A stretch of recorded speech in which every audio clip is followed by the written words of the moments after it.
Welcome to Catch Outdoors. I'm your host, Captain Rob Modes. This podcast is about living and playing in the great outdoors, especially down here in the southernmost region of the continental United States, the Florida Keys. Catch Outdoors hosted by Spotify.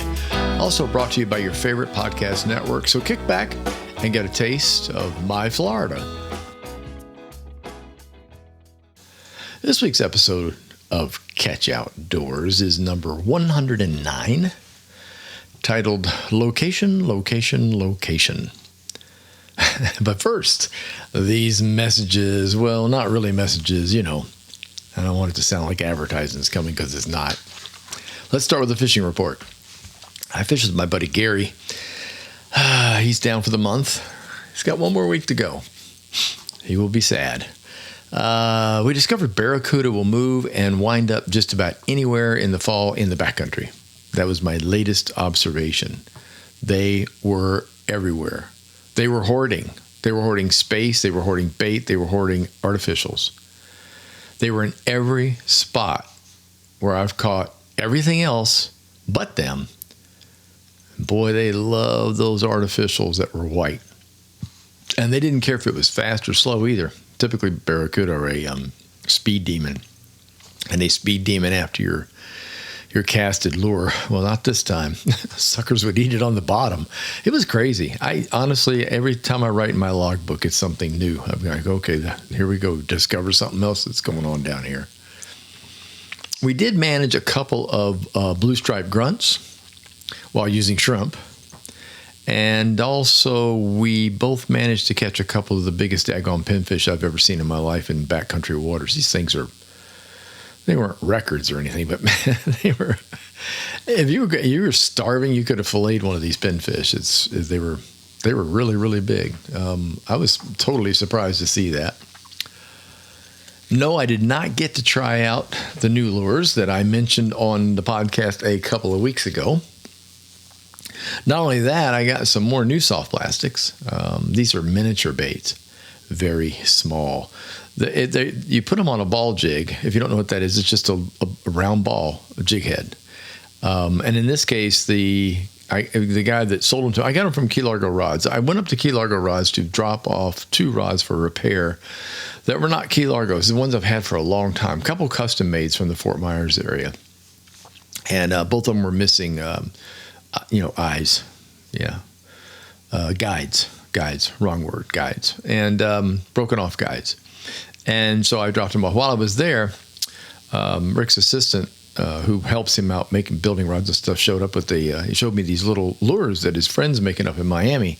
These are soft plastics and they're tiny. And when I say tiny, I mean tiny. They're not even 2 inches long and they're real small. And they go on a special jig he came up with. So it's got a light wire J hook and it's got a ball for the weight, 1/4 ounce. The hooks were 1 ounce. And you thread it onto that hook. And they look great. And I really wanted to try them, but I was not going to throw those everywhere where the cudas were. It was so out of control. Trout places, snapper place, any place that I would have gone, redfish, chinook, any place we would have looked and hunted up against the bushes, all we got were cudas, lots and lots of cudas. Different size, nothing real big. I think the biggest one might have been 18 inches. Well, I hooked one and lost it that was bigger than that, but the standard size was around 14 inches long, and they were just everywhere. So I decided not to toss those new ones, anything at them. I don't.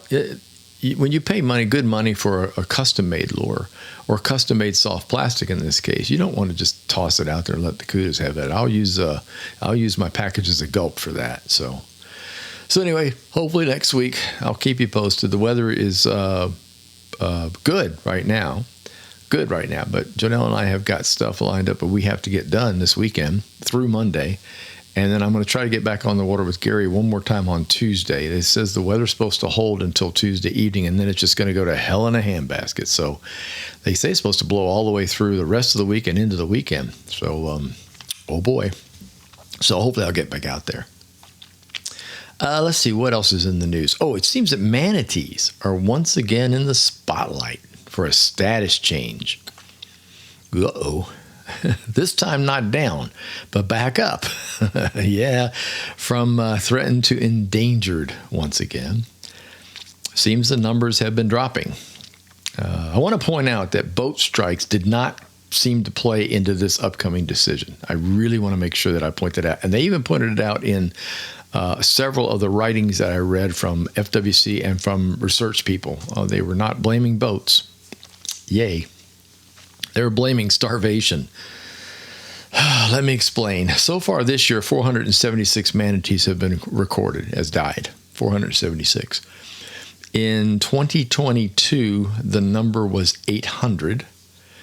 And back in 2021, the number was 1,100. So 1,100 down to 800, down to 476 so far. And we have what we have. Where are we? We're in October? Yeah. So we have October, November. So we only have 2 months left. So it looks like it's going down again. However, the FWC, a.k.a. the Fish and Wildlife Conservation folks, did point out that the overwhelming majority of deaths in both 21 and 22 occurred in the Indian River Lagoon area on the east coast of Florida because of a massive seagrass die-off. Dun, dun, dun, dun. And those of you that have been keeping up, you probably know what that was caused by.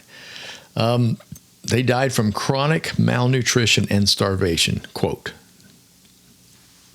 That's what FWC said. They also noted that the seagrass is making a comeback in that area, and that has helped the health of the manatees since the previous 2-year die-offs. But the die-off of the grass could happen again, and that's what's got them all in a sweat. What's interesting in regard to this information, if the runoff is bad enough to kill the grass, the blame most likely would be put on agriculture, namely Big Sugar. If Big Sugar is found to be the cause, the federal fines would be astronomical. See, this is what happens when you take something that is listed one way and bring it back into endangered. It suddenly gets the look-see of everybody. And if they see that sugar's causing this crap that's coming down the rivers in both directions, I want to be sure to let you know it happens in Lee County too, on the opposite end of the Caloosahatchee. The fines would be just out of this world. And that might put a real stop to it. I don't know. I'm just kind of talking off the cuff here, but that's my take on it. It's just funny how things work, isn't it? So anyway, I'm glad to hear they're not blaming boaters. I'm glad boaters are doing their part. They're being more careful. They're obeying slow zones. They're keeping watch, full eye out. It's real easy in the Keys to see them. Water's clear. It's tougher on the West Coast, tougher on any coast where the water's a little bit cloudy or mangrovey or, reddish in color during certain seasons. It's hard to see them, literally see them, but you can see the tail washes that they make, bubbles that they blow. You know where they are. You just have to be real careful. Anyway, I was proud to hear that.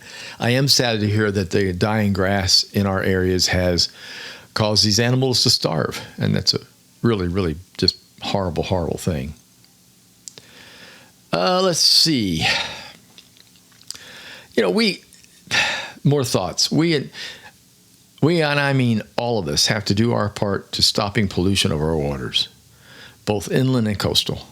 If we don't, many species will suffer, not just manatees, and so will we. When the tourists decide to go elsewhere for their outdoor recreation, we are just screwed, plain and simple. After all, we are an outdoor destination, and we are an outdoor population. We really don't spend any time inside. We as Floridians play outdoors. So it's our job to take care of our outside home here in Florida. There we go. Okay, I'm putting the soapbox away. There, I shoved it out of the way. Let's see what else is on this list before I get. Oh, next, the book writing is still on, and I'm working on the last chapter. Holy hallelujah. I hope I keep getting... These brain flashes are a problem. I keep getting them. They keep jumping into my head and I need to add that. So the last chapter's happening. However, I'm going back. Now comes the reread. I'm going to print this whole thing and reread it and go in there and start shoving things in between. So the process is long. This book is much more complicated than the first one. I've said it before and I'll say it again, but I want to get it right. I don't want to put out some half-assed thing. I just want to make sure that it covers all the things that go on in fishing and especially here in the Keys. And I'm digging up as much information as I can about the things that I don't know anything about. So, I'm trying to write this from, I guess, from, semi layman. I've fished a lot down here, but there's so much to learn because the keys are so long. And I'm enjoying that, by the way. I don't want to make it sound like it's a chore. It's not. Let's see. Pennycamp Park update. This happened today. This is Sunday. I'm recording this. Janelle grabbed me and took me to Pennycamp to show me 2 trails that I didn't even know were there. I go over there to drop a kayak in the water. That's pretty much what I was doing all last year before I bought the boat. I mean, that was my hike out there. And plus I would hike there. I'd go walk around the parking lot and what I thought were part of the trails. They're not. There are 2 trails there I've never been on. And so she grabbed me this morning. She says, let's go walk these trails. I want to show you these things. And I really had a great time. So if you're there, one of them is called the Wild Tamarind Trail. That's near the campground. It's beautiful. It's a beautiful walk through a hardwood forest, and they have plaques showing you the names of all the different trees and plants, and they're identified so you can learn something about what the heck is growing down here. It's really a unique area. I didn't see anything like this, of course, because we didn't have hardwood forests up in the Fort Myers area or in Fort Lauderdale for that matter. This is something that's unique to the Florida Keys and a lot of fun. The other trail is called the Grove Trail. And what made that unique is the same thing. You go through hardwood forest, but you come out to an old farm and an old grove. And you can walk through the grove. And the grove had key lime trees, mango trees. We believe there was avocado and all kinds of birds. This time of year, the peak I think was yesterday. This time of year is the migratory bird passage. The ones that are coming from up north going into South America come right over the Florida Keys. And they land here. And they feed and they rest. They may spend several days or a week, and then off they go, headed further south to down into the South America, basically. So we get this incredible amount of bird life here and things that we don't normally see come blowing through here. So hawks in particular, some really crazy hawks that I've never witnessed before. And anyway, so that was really neat. I was happy to, and I want to just throw that out there. So if you're ever in Key Largo and you're going to Pennycamp, be aware that these 2 trails I knew nothing about are there, and they're certainly worth visiting. No doubt about it. Let's see. What did I have? One more thing. Oh, last week I dropped a hint on another project. More info about that soon, but not now. I can't talk about it yet, but I will. So let's move on to location. Subject came about several weeks ago when I wrote the title on my trusty notepad. And then the page gets turned, you start writing other notes. And I went back and I went, oh, that was such a good idea. I should do this. I've been spending a lot of time on the water ever since getting the flat skiff. And so this reference of location is not about finding a home to live in, although the Keys is a damn good place to do that if you can afford it. But the location this time is about the water and what's going on in the water and what I am learning and what I haven't learned yet. So the research goes on, let's just put it that way, as to why fish here are in one location for a while and then gone. That didn't used to happen to me. I mean, seasonally on the West Coast, they moved around, but they wouldn't totally disappear unless it was really cold. Most of the time, you could just go find them. They just relocated somewhere close by. That doesn't happen here. There are really about 4 parts to the formula for catching fish here in the Back Bays. Time of year, tides, wind, and water temperature. It takes a lot of work to get that in order, though, and it is finally coming together for some of it for me. And I think I'll have it under control by next March. Why then? It seems a long way off, doesn't it? Well, that's when I first put the boat in the water. Right? I mean, literally the first, I think it was March 1 or 2, somewhere in there. I've tried repeated areas over the last 7.5 months. That's how long it's been. And the patterns are starting to appear. One thing is for sure, the sounds and bays north, northeast, and northwest of Key Largo, immediate Key Largo, are very hard to figure out, thanks to a much lower amount of open waterways, pouring water in via tides from the Atlantic Ocean. The movement of water is very off, especially in off-moon times. So when you got a half moon, crescent moons, those fun things, it's really tough. When you have something near full, like I've always said this, the 5 days of full, the full day in the middle, 2 on either side. Same thing with new in the middle, and the new moon on either side. So 10 total days are fairly easy to deal with, fairly. But the tides are squirrely as hell here. I just can't tell you how weird they are.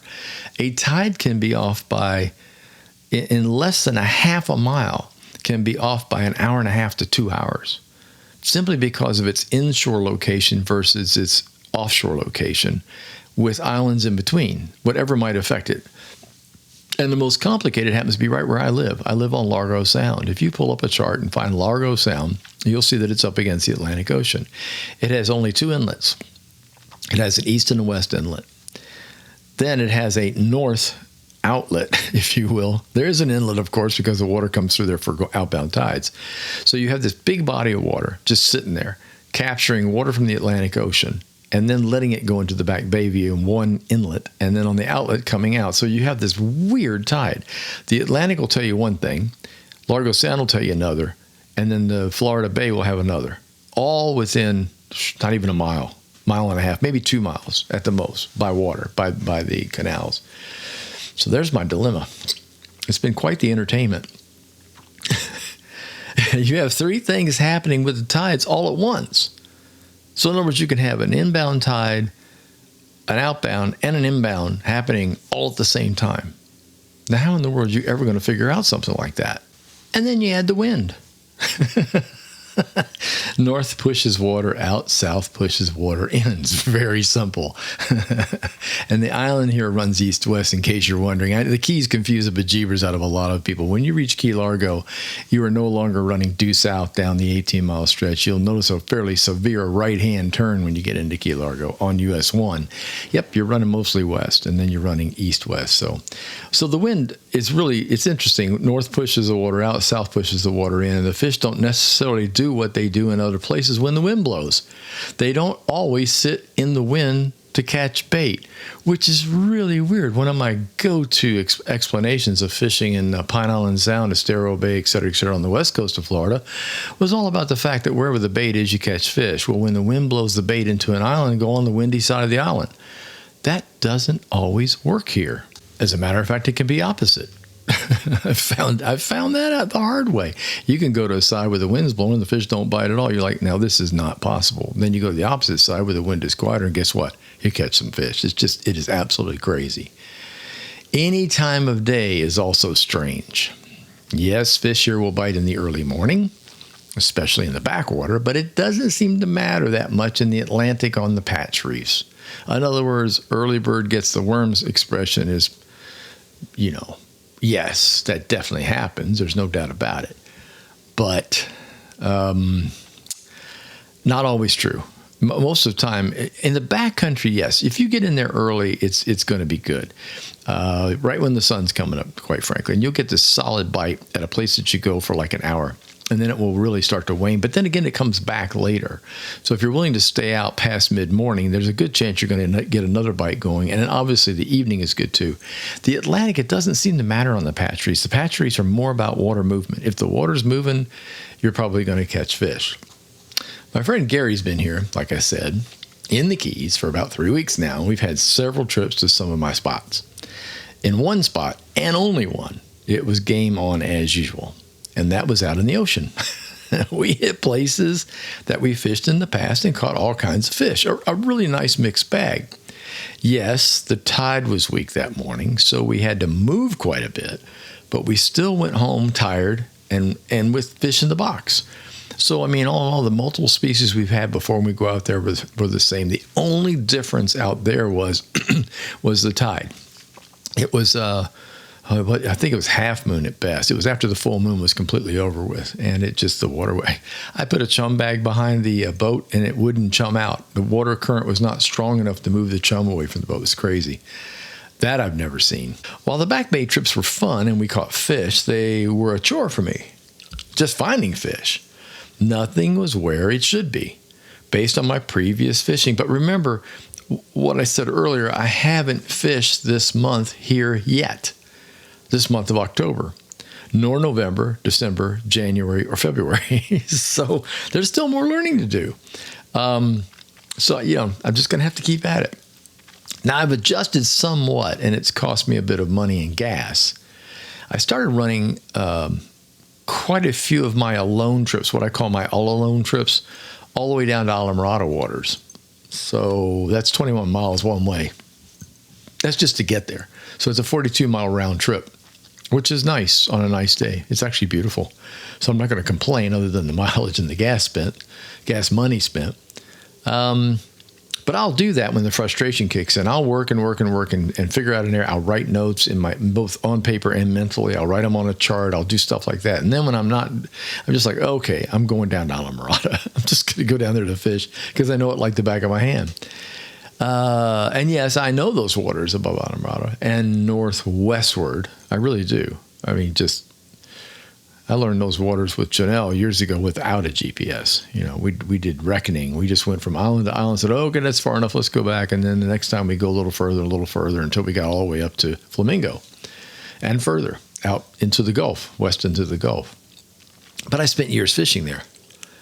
So the sorting out continues of fish movement up this way in the Keys. In the meantime, I have been able to do a bit of patchery fishing, and that's really fun, as I mentioned, with Gary. I enjoy being able to see the bottom in about 40 feet of water. And I can even pick out rocky ridges and ledges to fish. So far, myself and whoever has joined me out there have caught hogfish, yellowtail snapper, grouper, many other species, parrotfish, you name it. It's been the most amazing mixed bag in the world fishing those patch reefs, and I really like that. Some of the fish I've caught, I've had to go home and look up, take a picture of it and go ahead and go, wow, what in the devil is that thing? So I know what some of you are thinking. Why didn't you get a bigger boat? No. I wasn't going to get a boat at all. Perhaps something 22 to 24 feet long, people say. Even still with a single engine. Well, I'm old. I'm nowhere as strong as I used to be. So putting in and out of water with a trailer became the issue. That's it. Too big is a problem. The 18-foot skiff is perfect, and it affords me access to the backcountry that a big boat can't possibly give me.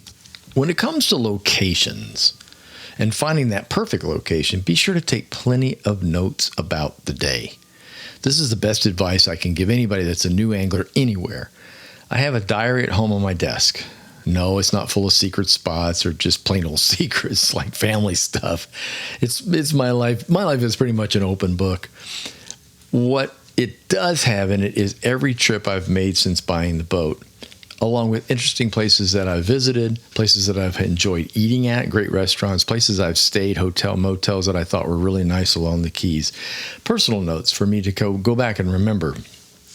They also, by putting the fishing trips in there, I can put in what's good and also what failed. I write the bad stuff. I will continue to use that diary for years so that I can go back to the past date that I'm fishing today, so 1 year later, to get a look at what happened then and perhaps fill in another piece of the puzzle.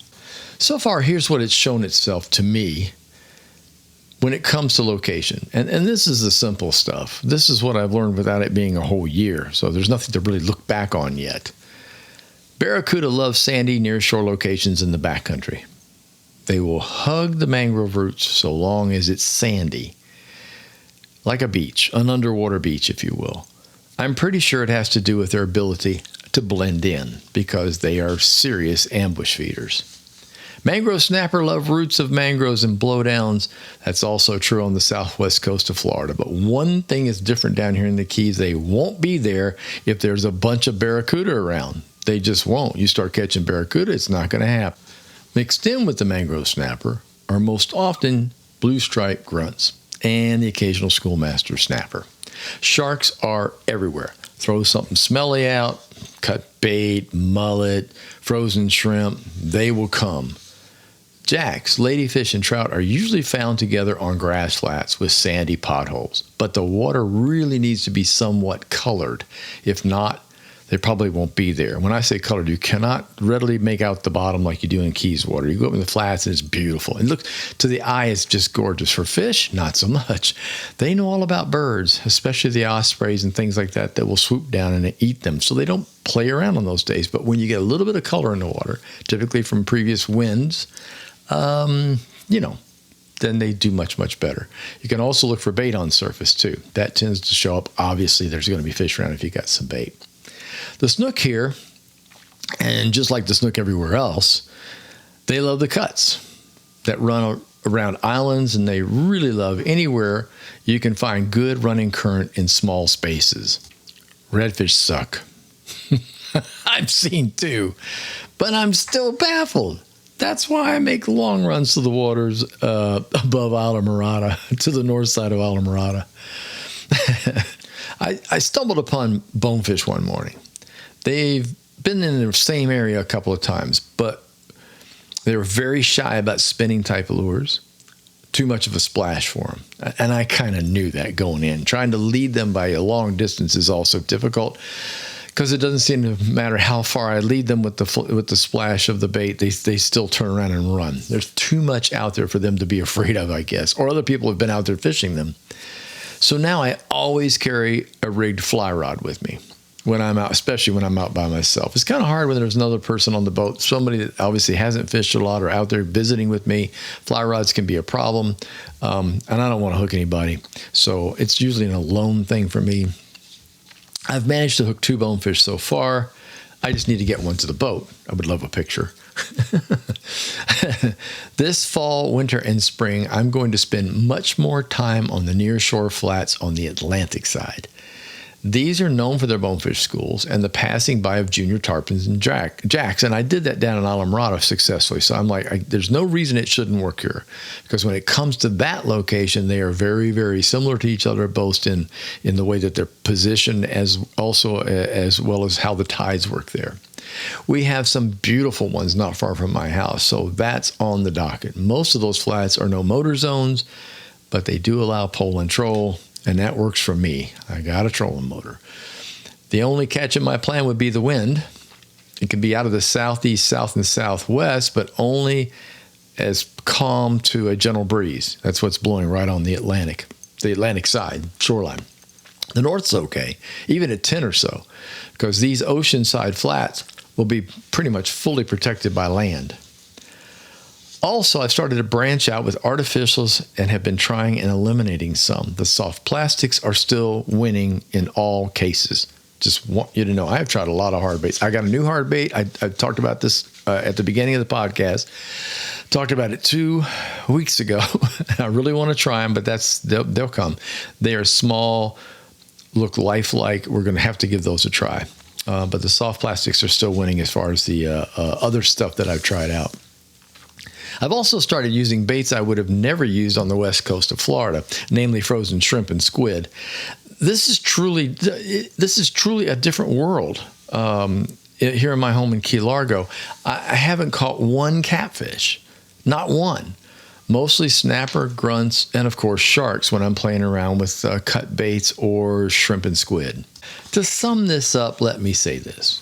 Each and every day I get to spend on the water is a plus. No matter what else is weighing on me, it's mostly forgotten while searching for fish. So I will continue to do that, and I will continue to report to you what I've found and what I've learned. And it's nice to be learning again instead of just kind of knowing where to go and knowing what to do. I enjoy the mystery of fishing. I really do. Have a wonderful week outside. Thanks much for listening. A heartfelt thank you to all the listeners who have supported my podcast. If you enjoyed listening, please tell a friend, leave a review, and don't forget to subscribe to the channel. Facebook page is Catch You Outdoors. The website is catchyoutdoors.com, where you can find all the previous podcasts and a schedule of what's coming up.